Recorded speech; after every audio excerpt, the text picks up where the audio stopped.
উন্নতি করার শক্তি ভগবান মানুষের ভেতর দিয়েছেন।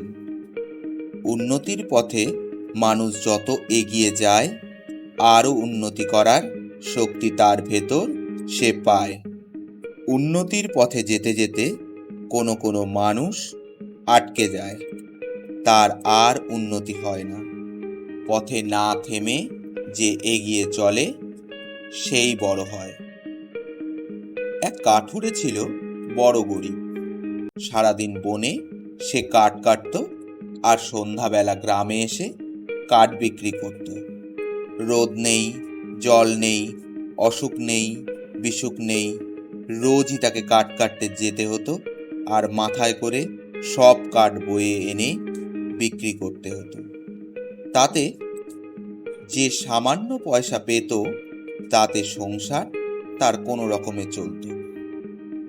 খেটে খেটে কাঠুরের ভারী দুরবস্থা হলো। গায়ের কখানা হাড় ছাড়া আর যেন কিছুই ছিল না। একদিন কাঠুরে বনে কাঠ কাটতে গেল। বনের ভেতর এক সাধুর সঙ্গে তার দেখা হলো। কাঠুরের অবস্থা দেখে সাধুর মনে বড় দয়া হলো। তিনি তাকে বললেন, আরো এগিয়ে যা। সাধু চলে গেলেন। কাঠুরে মনে মনে ভাবতে লাগলো, সাধু আমাকে আরো এগিয়ে যেতে বললেন, তা একটু গিয়েই দেখি। এই ভেবে কাঠুরে বনের ভেতর এগিয়ে চলল।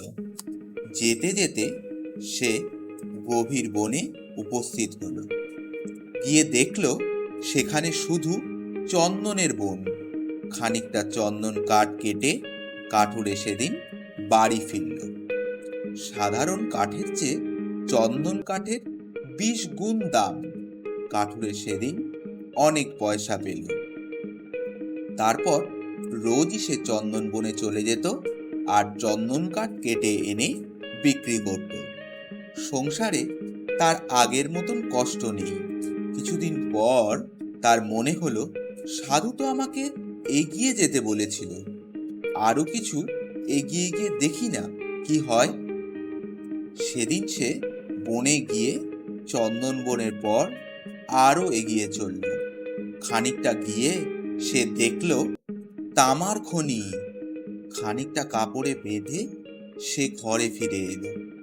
চন্দন কাঠের চেয়ে তামার দাম বেশি।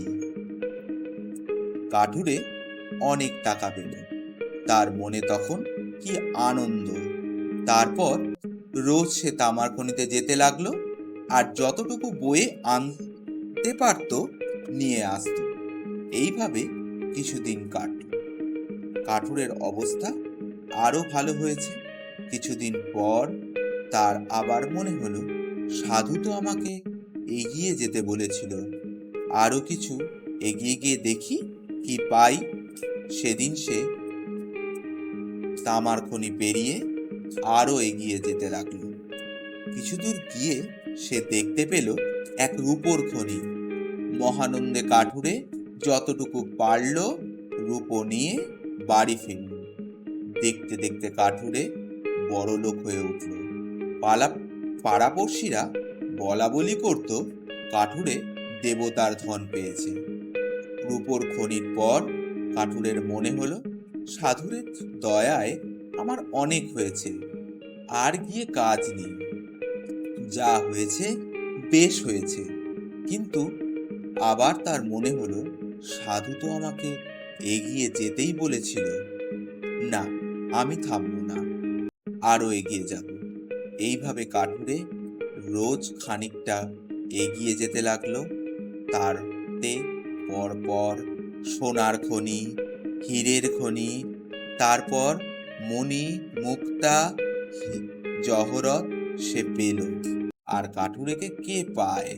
তার অবস্থা দেখে রাজারও হিংসে হতে লাগলো। নমস্কার।